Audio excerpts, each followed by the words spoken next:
Hello, my starlights. It's the new year, and this marks the very first video of this year. I wanted to do this as a way of honoring my journey so far, and to offer some insight for those who are on their own shadow work journey. Now, if you don't know what shadow work is, I presume that you may think of something uncanny or dark and evil. If you truly don't know what shadow work is, shadow work, in my opinion, in a nutshell, is the will to face your demons, to explore and learn about your own darkness. It is the practice of integrating all the repressed, I always want to say repossessed. Anyways, it is the practice of integrating all the repressed, I am so sorry, parts of yourself.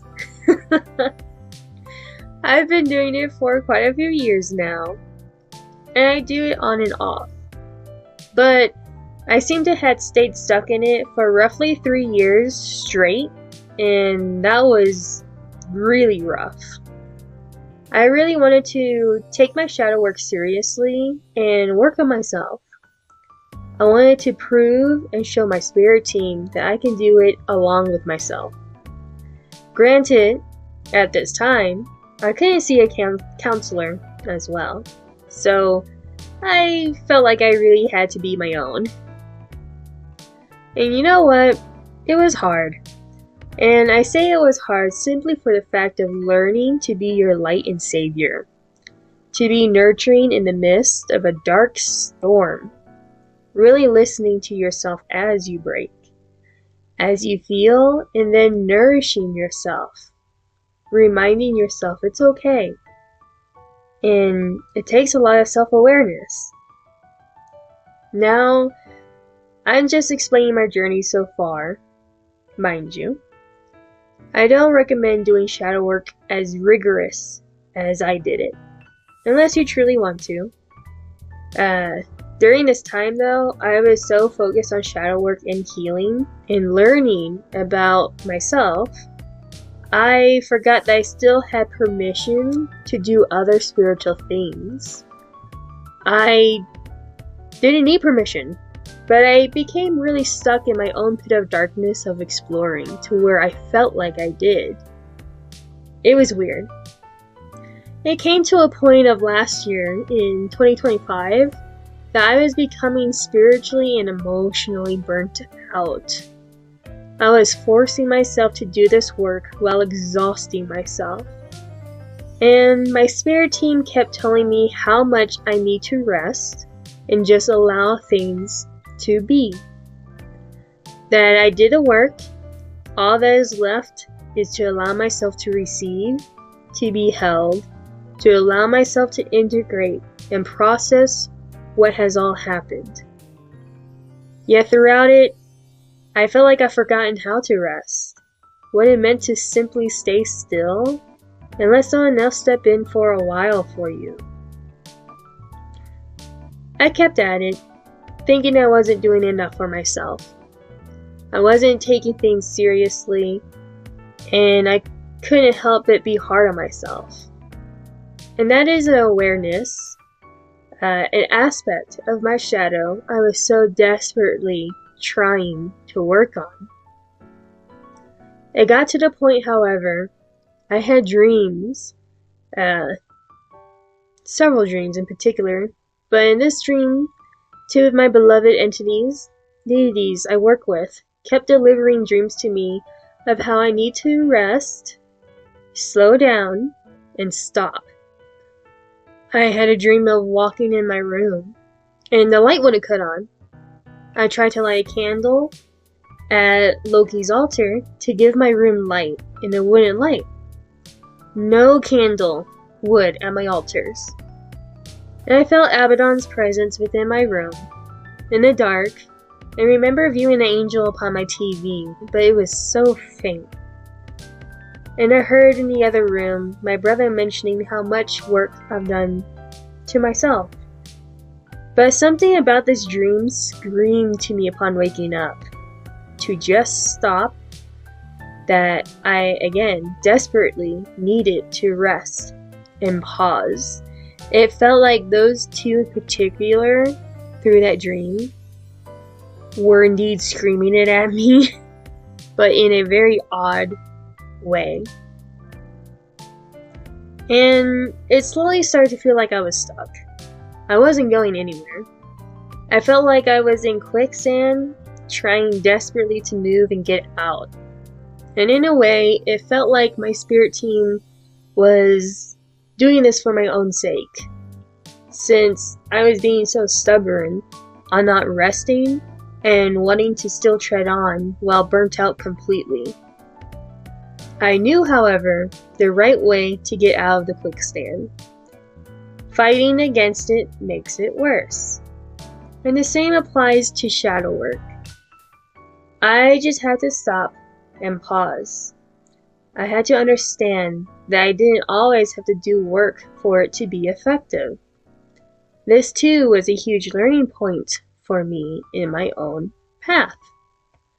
So I started to let loose and tend to myself in ways that felt nurturing and soothing to what ached within me from so much exhaustion. And my spirit team really helped me with it. But I fought so much with the idea and feeling that I needed to do this all alone, without their help. That I'm not to seek outside of me for comfort or saving. That I need to do the saving for myself. And while this is true, you don't need to do it to the extent of how I did it. Learn from my mistakes, please.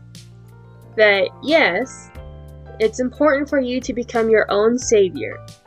If you are lost, find yourself. But don't think you are doing it completely alone. That you need to. And even if you feel like you are, your spirit team is helping on the side, whether you like it or not. You don't need to feel like you're being too reliant on your guides during any type of shadow work. It's rough, it's messy, it's dark, and it goes deep. I was struggling with accepting my own guide's help for a while. Rather, it was being conflicted with the idea and feelings of I don't want to rely on them too much, and then knowing that I can. And whether or not I should allow myself comfort, or if I'm seeking it as an easy escape. In another dream, I was stealing food for nourishment before entering a pawn shop, only to see Loki. Freezing when he asked me if I needed any help, I knew and felt it deep within me in my gut that I wanted help. I wanted his help. I needed help. But in the dream, I got too scared. My throat closed up, and I simply shook my head to him, no, before lowering it in defeat. In another dream, I was having it really hard. I was struggling with my own inner conflict of just trying to understand and process everything. Whether I was doing something good or bad, should I be getting emotional about this? And knowing that, yeah, I should be, because I need to feel and process it. Mixed with, I don't want to be seen as being too reliant, but knowing that I need to lean on my spirit team desperately and those around me. I paralyzed myself spiritually and emotionally and even mentally. And within this other dream, I carried all this emotions and feelings with me. And I remember suddenly being hugged by Lucifer. And the type of hug it was stunned me and made me even more paralyzed. It was comfort I desperately craved and wanted, but was too scared to ask for. Even upon waking up, it stuck with me for a while. And in another dream, I know I keep mentioning a lot of dreams, but I promise you, it leads up to one point, roughly. But anyways, in this other dream, Loki did the same to me, and again I reacted by being stunned and paralyzed. Not sure how to react or what to do. But even when both happened, I felt like within my being, I was able to relax and allow myself to know that comfort for the work I've been doing is okay. And I continue to try and help myself with unwinding and simply trying to be there for myself. And not just as a savior, to embrace and integrate my shadows, but for all that I had neglected myself and, physically here with what I neglected myself with. Throughout the years to this very point, I've come to truly understand myself a lot more than I thought. I was always self-aware, but I think I've become more self-aware of my being. But that doesn't mean I'm 100% self-aware with all that I do.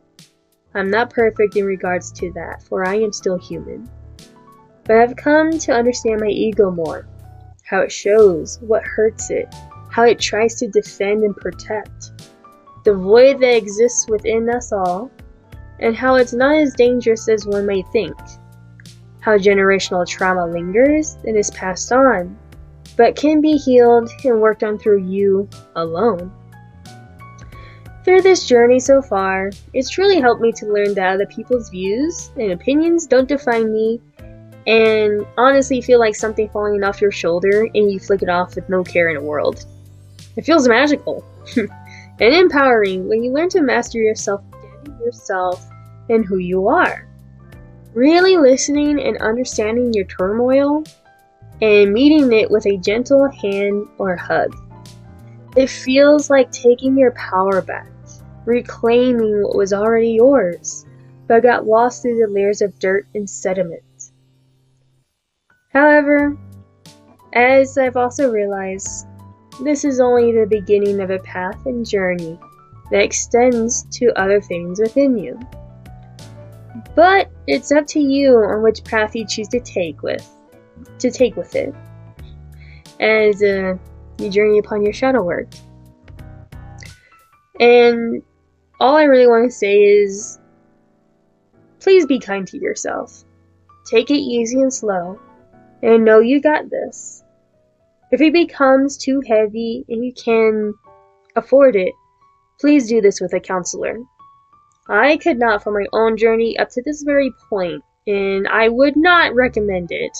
It was not fun, it was not great. It truly did get heavy at times, and I thought I might not make it, but I'm glad I did, and can share it with you all, my lovely and beautiful starlights. So take care, and I will see you all later. Bye.